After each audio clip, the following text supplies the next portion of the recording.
ದಿನಾಂಕ 16ನೇ ನವೆಂಬರ್ 2025 ಭಾನುವಾರದಂದು ಮಳವಳ್ಳಿ ತಾಲೂಕಿನ ಶಿವನಸಮುದ್ರದ ಖಾಸಗಿ ವಿದ್ಯುತ್ ಉತ್ಪಾದನಾ ಘಟಕಕ್ಕೆ ನೀರು ಪೂರೈಸುವ ನಾಲೆಗೆ ಗೇಟಿನ ಮುಖಾಂತರ ಗಂಡು ಆನೆಯೊಂದು ಬಂದು ಸಿಕ್ಕಿ ಹಾಕಿಕೊಂಡಿರುವ ಬಗ್ಗೆ ಮಾಹಿತಿ ಬಂದಿರುತ್ತದೆ. ಇಲಾಖಾ ಅಧಿಕಾರಿಗಳು ಸ್ಥಳಕ್ಕೆ ಬಂದು ನೋಡಿದಾಗ ನಾಲೆ ಸುಮಾರು 60 ಅಡಿ ಆಳವಿದ್ದು ಅದರೊಳಗಿದ್ದ ಆನೆಯನ್ನು ಬಂದ ಗೇಟಿನಿಂದಲೇ ವಾಪಸ್ಸು ಕಳುಹಿಸುವುದು ಸೂಕ್ತವೆಂದು ನಿರ್ಧರಿಸಿ ಪ್ರಯತ್ನಿಸಲಾಯಿತು. ಆದರೆ ನೀರಿನ ರಭಸ ಹೆಚ್ಚಿದ್ದರಿಂದ ಅದು ಸಾಧ್ಯವಾಗಲಿಲ್ಲ. ನಮಗೆ ಭಾನುವಾರ ಇಲಾಖೆ ಅಧಿಕಾರಿಗಳಿಗೆ ಈ ರೀತಿ ಒಂದು ಕೆನಾಲ್ಗೆ ಆನೆ ಗೇಟ್ ಮುಖಾಂತರ ಬಂದ್ಬಿಟ್ಟಿದೆ ಅಂತೇಳಿ ನಾವು ಮಾಹಿತಿ ಬಂದ ತಕ್ಷಣ ಸಿಬ್ಬಂದಿಗಳು ಕೂಡ ನಮಗೆ ಮಾಹಿತಿ ನೀಡ್ತಾರೆ. ನಾವು ಕೂಡ ಆ ಕ್ಷಣದಲ್ಲೇ ವೆಟರ್ನರಿ ಅಧಿಕಾರಿಗಳ ಜೊತೆ ಸಿಬ್ಬಂದಿಗಳ ಜೊತೆ ಸ್ಥಳಕ್ಕೆ ನಾವು ಭೇಟಿ ನೀಡಿ ಸ್ಥಳ ಪರಿಶೀಲನೆ ಮಾಡಿ ನಾವು ನಮ್ಮ ಮೇಲಧಿಕಾರಿಗಳು ಕೂಡ ವರದಿ ಮಾಡಿ ಅವರ ಒಂದು ಮಾರ್ಗದರ್ಶನದಂತೆ ಮುಂದಿನ ಚಟುವಟಿಕೆಯನ್ನು ನಾವು ಕೈಗೊಳ್ತೀವಿ. ಮುಖ್ಯವಾಗಿ ಈ ಆನೆ ಗೇಟ್ ಮುಖಾಂತರ ಬಂದಿರೋದ್ರಿಂದ ಆ ಗೇಟ್ ಮುಖಾಂತರ ನಾವು ಕಳಿಸ್ಬಹುದಾ ಅಂತ ತೀರ್ಮಾನ ಮಾಡಿ ಮೇಲಿಂದ ಬರ್ತಿದಂತ ನೀರನ್ನ ಕಡಿಮೆ ಮಾಡೋ ನಿಟ್ಟಿನಲ್ಲಿ ನಾವು ಆ ದಿನನೇ ಕೂಡ ನಾವು ಪ್ರಯತ್ನ ಮಾಡ್ತೀವಿ. ಸೊ ಈ ನಿಟ್ಟಿನಲ್ಲಿ ನಾವು ಮಾನ್ಯ ಜಿಲ್ಲಾಧಿಕಾರಿಗಳು ಮಂಡ್ಯ ಮತ್ತು ಮಾನ್ಯ ಜಿಲ್ಲಾಧಿಕಾರಿಗಳು ಮೈಸೂರು ಹಾಗೂ KRS ಡ್ಯಾಮ್ನ ಇಂಜಿನಿಯರ್ಸ್ ಮತ್ತು ಕಬಿನಿ ಡ್ಯಾಮ್ನ ಇಂಜಿನಿಯರ್ಸ್ ಎಲ್ಲರೂ ಸಂಪರ್ಕ ಮಾಡಿ ನದಿಗಳಲ್ಲಿ ಬರುವಂತಹ ಅಥವಾ ನದಿಗಳಿಗೆ ಬಿಡುವಂತಹ ನೀರನ್ನ ಕಡಿಮೆ ಮಾಡಿ ಅದು ಸ್ಥಗಿತಗೊಳಿಸಿ ಅಂತ ನಾವು ಕೇಳ್ಕೊಳ್ತೀವಿ. ಅದೇ ರೀತಿ ಅವರು ಸಂಡೇ ಮಧ್ಯಾಹ್ನ ಒಂದು 4-5 ಗಂಟೆ 6 ಗಂಟೆಗೆಲ್ಲ ಅದನ್ನು ಸ್ಟಾಪ್ ಮಾಡ್ತಾರೆ. ಆ ಟೈಮ್ನಲ್ಲೂ ಕೂಡ ನಾವು ಸಂಡೇಲಿ 2 ಸಲ ಇದನ್ನ ಪ್ರಯತ್ನ ಮಾಡ್ತೀವಿ. ನಂತರ ನೀರು ಕಡಿಮೆ ಆಗಲಿ ಮಂಡೇ ಮಾಡುವ ಅಂತೇಳಿ ತೀರ್ಮಾನ ಮಾಡಿ ನಾವು ನೀರಿಗೆ ಕಡಿಮೆ ಆಗೋದಕ್ಕೆ ಪ್ಲಾನ್ ಮಾಡ್ತೀವಿ. ಆ ಪ್ಲಾನ್ ಅನ್ನು ನಾವು ನೀರು ಕಡಿಮೆ ಆದ ತಕ್ಷಣ ಎಕ್ಸಿಕ್ಯೂಟ್ ಮಾಡಬೇಕು ಅಂತ ಅನ್ಕೊಂಡಿದ್ವಿ. ನಂತರ ನಾಲೆಯ ನೀರಿನ ಮಟ್ಟವನ್ನು ಕಡಿಮೆಗೊಳಿಸಲು KRS ಮತ್ತು ಕಬಿನಿ ಡ್ಯಾಂಗಳಿಂದ ಬರುವ ನೀರನ್ನು ಕೂಡಲೇ ನಿಲ್ಲಿಸುವುದು ಸೂಕ್ತ ಎಂದು ತಿಳಿದು ಜಿಲ್ಲಾಡಳಿತ ಹಾಗೂ ಜಲಾಶಯಗಳ ಅಧಿಕಾರಿಗಳೊಂದಿಗೆ ಸಮಾಲೋಚನೆ ನಡೆಸಿ ಕ್ರಮ ಕೈಗೊಳ್ಳಲಾಯಿತು. ಆದರೆ ನೀರು ನಿಲ್ಲುವುದಕ್ಕೆ ಕನಿಷ್ಠ 14ರಿಂದ 15 ಗಂಟೆಗಳ ಕಾಲಾವಕಾಶ ಬೇಕಾಗಿರುವುದರಿಂದ ಆನೆಗೆ ಬೇಕಾಗುವ ಆಹಾರಗಳಾದ ಕಬ್ಬು, ಜೋಳದ ಕಡ್ಡಿ, ಸೊಪ್ಪು, ಹುಲ್ಲು ಮತ್ತು ಹಲಸಿನಕಾಯಿ ನೀಡಿ ಆನೆಯ ಕ್ಷೇಮವನ್ನು ನೋಡಿಕೊಳ್ಳಲಾಯಿತು. ದಿನಾಂಕ 17ನೇ ನವೆಂಬರ್ 2025 ಸೋಮವಾರದಂದು ನಾಲೆಯ ನೀರನ್ನು ಸಂಪೂರ್ಣವಾಗಿ ನಿಲ್ಲಿಸಿದರೂ ಡ್ಯಾಂಗಳಿಂದ ಬರುವ ಸೀಪೇಜ್ ವಾಟರ್ 5,000 ಕ್ಯೂಸೆಕ್ಸ್ಗಿಂತ ಹೆಚ್ಚು ಬರುವುದರಿಂದ ನೀರಿನ ಮಟ್ಟ ಕಡಿಮೆ ಮಾಡಲು ಸಾಧ್ಯವಾಗಲಿಲ್ಲ. ಮತ್ತೆ ನಾಲೆಯ ಗೇಟನ್ನು ಮೇಲೆ ಎತ್ತಿ ಆನೆಯನ್ನು ಗೇಟಿನ ಮೂಲಕ ಹೊರಗೆ ಕಳುಹಿಸಲು ಡ್ರೋನ್ ಮತ್ತು ಪಟಾಕಿ ಸಿಡಿಸುವುದರ ಮುಖಾಂತರ ಪ್ರಯತ್ನಿಸಿದರೂ ಆನೆಯು ಮೇಲೆ ಹತ್ತಲು ಸಾಧ್ಯವಾಗಲೇ ಇಲ್ಲ. ವಿಶಿಷ್ಟ ಸವಾಲುಗಳಿರುವ ಇಂತಹ ಅಪರೂಪದ ಕಾರ್ಯಾಚರಣೆಗೆ ಅರಣ್ಯಾಧಿಕಾರಿಗಳು, ಪಶು ವೈದ್ಯಾಧಿಕಾರಿಗಳು ಹಾಗೂ ಸಿಬ್ಬಂದಿ ವರ್ಗದವರೆಲ್ಲರೂ ಸೇರಿ ಆನೆಯನ್ನು ಹೊರತೆಗೆಯಲು ಮಾಡಬಹುದಾದಂತಹ ಪ್ರಯತ್ನಗಳ ಕುರಿತು ಚರ್ಚಿಸಲಾಯಿತು.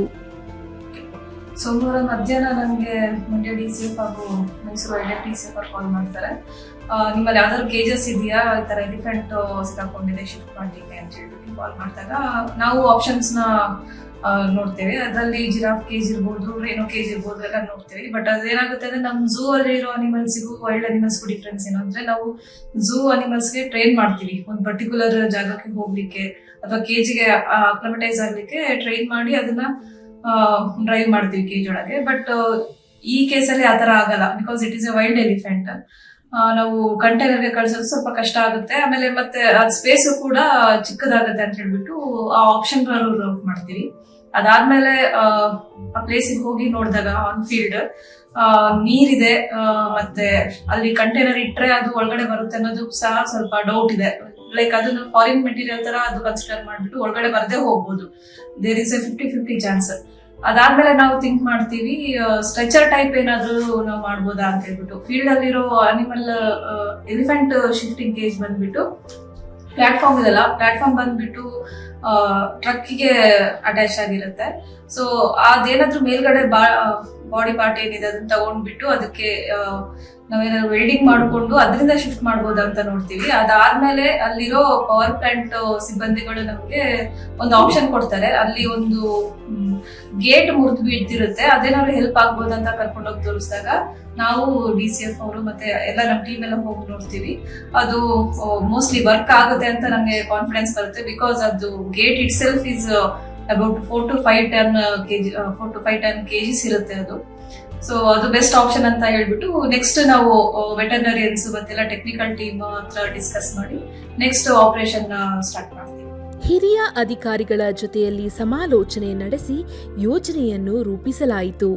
ಅದರಂತೆ ದಿನಾಂಕ 18 ನವೆಂಬರ್ 2025 ಮಂಗಳವಾರ ಬೇಕಾಗುವ ತಜ್ಞರ ತಂಡ, ತಜ್ಞ ಸಿಬ್ಬಂದಿ, ಪರಿಕರಗಳಾದ ಕ್ರೇನ್, ಸ್ಟ್ರೆಕ್ಚರ್, ಹಗ್ಗ, ಬೆಲ್ಟ್, ಔಷಧೋಪಕರಣಗಳು ಇತ್ಯಾದಿ ಹಾಗೂ ಪೊಲೀಸ್ ಆರೋಗ್ಯ ಇಲಾಖೆಯವರಿಂದ ಮುನ್ನೆಚ್ಚರಿಕಾ ಕ್ರಮಗಳನ್ನು ಪೂರೈಸಲು ಸಿದ್ಧತೆ ಮಾಡಿಕೊಳ್ಳಲಾಯಿತು. ಹಾಗೂ ಆನೆಯನ್ನು ನಾಲೆಯಿಂದ ಮೇಲೆ ಎತ್ತುವುದನ್ನು ಮೊದಲೇ ಪೂರ್ವಾಂಕುಶವಾಗಿ ಪ್ರಯತ್ನಿಸಿ ಪರೀಕ್ಷಿಸಿಕೊಳ್ಳಲಾಯಿತು. ನೆಕ್ಸ್ಟ್ ನಾವು ಏನು ಡಿಸ್ಕಸ್ ಮಾಡಕ್ಕೆ ಸ್ಟಾರ್ಟ್ ಮಾಡಿದ್ವಿ. What is the next plan ಅಂತ ಹೇಳಿ third plan started executing. That's final. ಯಾಕಂದ್ರೆ ಡಾಟ್ ಮಾಡಿ ಮೇಲೆ ಎತ್ತುವುದು.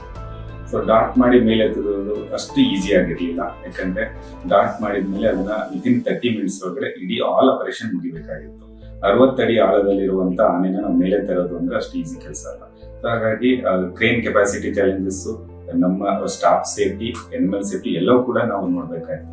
ಆಗ ನಾವು ಕ್ರೇನ್ ಅನ್ನ ಮೋರ್ ದನ್ 80 ಟನ್ ಇರುವಂತಹ ಕ್ರೇನ್ ಅನ್ನ ಏನು ಮೆಟ್ರೋ ಯೂಸ್ ಮಾಡ್ತಾರೆ ಆ ಕ್ರೇನ್ ಅನ್ನು ನಾವು ಬೆಂಗಳೂರಿಂದ ತರಿಸ್ಕೊಳ್ಳೋಕೆ ಪ್ಲಾನ್ ಮಾಡಿದ್ವಿ. ಅದನ್ನ ತರಿಸ್ಕೊಂಡು ತದನಂತರ ಸ್ಟ್ರೆಚರ್ಸ್, ಅದನ್ನ ಲೋಕಲ್ ಐಡಿಯಾಸ್ ಅನ್ನ ಯೂಸ್ ಮಾಡ್ಕೊಂಡು ಸ್ಟ್ರೆಚರ್ಸ್ ಅನ್ನ ಮಾಡ್ಕೊಂಡು ತದನಂತರ ಆಪರೇಷನ್ ಸ್ಟಾರ್ಟ್ ಮಾಡಿದ್ವಿ. ಸ್ಟಾರ್ಟಿಂಗ್ ಬೈ ಯೂಸಿಂಗ್ ಇಮೊಬಿಲೈಸರ್ ಅನ್ನ ಯೂಸ್ ಮಾಡಿ ಸ್ಟಾರ್ಟ್ ಮಾಡಿ ವಿತಿನ್ 30 minutes ಒಳಗಡೆ ನಾವು ಇದನ್ನ ಕ್ಯಾಪ್ಚರ್ ಮಾಡಿ ಹೊರಗಡೆ ತಗೊಂಡ್ಬರ್ತೀವಿ.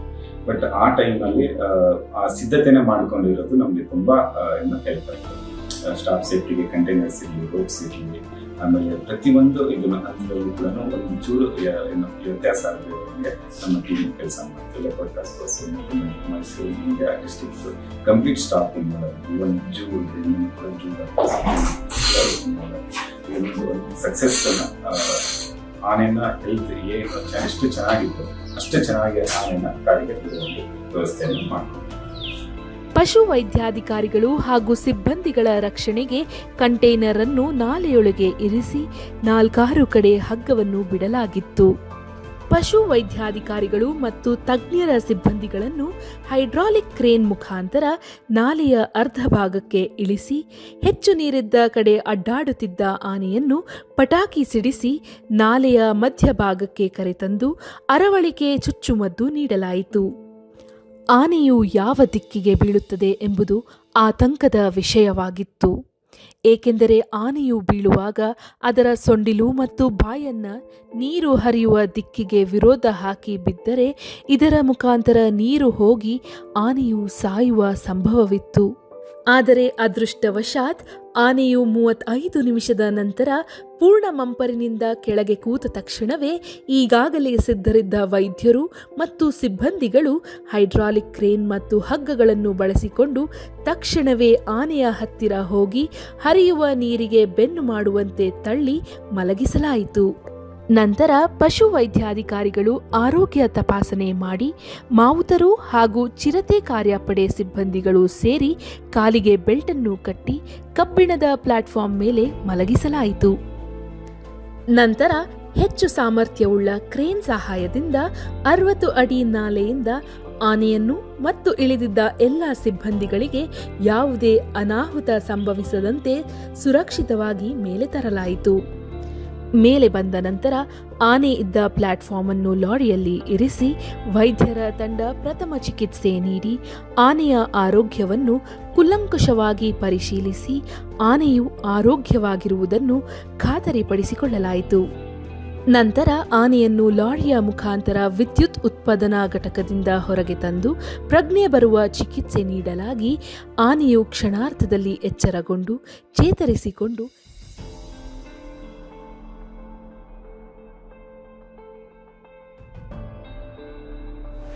ಈ ಕಾರ್ಯಾಚರಣೆಯನ್ನು ನಾವು ಮಾನ್ಯ ಮಂತ್ರಿಗಳ ಹಾಗೂ ನಮ್ಮ ಅರಣ್ಯ ಇಲಾಖೆ ಹಿರಿಯಾಧಿಕಾರಿಗಳು ವೃತ್ತದ ಅಧಿಕಾರಿಗಳ ಒಂದು ಮಾರ್ಗದರ್ಶನದಲ್ಲಿ ಕೈಗೊಂಡ್ವಿ. ಈ ಸಮಯದಲ್ಲಿ ನಮ್ಮ ಮಂಡ್ಯ ವಿಭಾಗದ ಸಿಬ್ಬಂದಿಗಳು ಅಧಿಕಾರಿಗಳು, ಅದೇ ರೀತಿ ಮೈಸೂರು ವನ್ಯ ಜೀವಿ ವಿಭಾಗದ DCF ಹಾಗೂ LTF ತಂಡ ಮತ್ತು ನಮ್ಮ ಝೂ ಕಾರ್ಯನಿರ್ವಾಹಕ ಅಧಿಕಾರಿಗಳು ಅವರು ಕೂಡ ಖುದ್ದಾಗಿದ್ರು. ಮತ್ತೆ ನಮ್ಮ ವೆಟರ್ನರಿ ಡಾಕ್ಟರ್ಸ್ ಡಾಕ್ಟರ್ ರಮೇಶ್ ಮತ್ತು ಆದರ್ಶ್ ಕೂಡ ಅವರು ಇದ್ದು ಕಕ್ಕೇರಿ ವಿಭಾಗದ ಸಿಬ್ಬಂದಿಗಳನ್ನ IRTC ಅವರು ನಮಗೆ ಕಳಿಸ್ಕೊಟ್ಟು ಕೂಡ ನಮಗೆ ಸಹಕಾರ ನೀಡಿದ್ದಾರೆ. ಇಷ್ಟು ತಂಡ ಮತ್ತೆ ಅಲ್ಲಿ ಸ್ಥಳೀಯವಾದಂತಹ ಒಂದು ಕಂಪನಿಯ ಸಹಾಯಕರು ಮತ್ತು ಸಿಬ್ಬಂದಿಗಳು ಕೂಡ ನಮಗೆ ಎಲ್ಲ ರೀತಿ ಕೂಡ ನಮಗೆ ನೆರವು ಮಾಡಿದ್ರು. ತನ್ನ ಗಜಗಾಂಭೀರ್ಯದಿಂದ ಸುತ್ತಮುತ್ತಲೂ ಇರುವ ಗಿಡಗಳು ಹುಲ್ಲನ್ನು ತಿನ್ನುತ್ತಾ ಸುರಕ್ಷಿತವಾಗಿ ಕಾಡಿನ ಒಳಗೆ ಪ್ರವೇಶಿಸಿತು. ನಾಲೆಯೊಳಗೆ ಸಿಲುಕಿದ್ದ ಆನೆ ಸುರಕ್ಷಿತವಾಗಿ ಮರಳಿ ಕಾಡಿನತ್ತ ಸುರಕ್ಷಿತವಾಗಿ ತೆರಳಿತು. ಆತಂಕದಲ್ಲಿದ್ದ ಅರಣ್ಯ ಇಲಾಖಾ ಅಧಿಕಾರಿಗಳು, ವೈದ್ಯರು, ಸಿಬ್ಬಂದಿಗಳು ಹಾಗೂ ಸ್ಥಳೀಯ ಘಟಕದ ಎಲ್ಲ ಸಿಬ್ಬಂದಿಗಳು ನಿಟ್ಟುಸಿರು ಬಿಟ್ಟು ಸಂತಸಪಟ್ಟರು.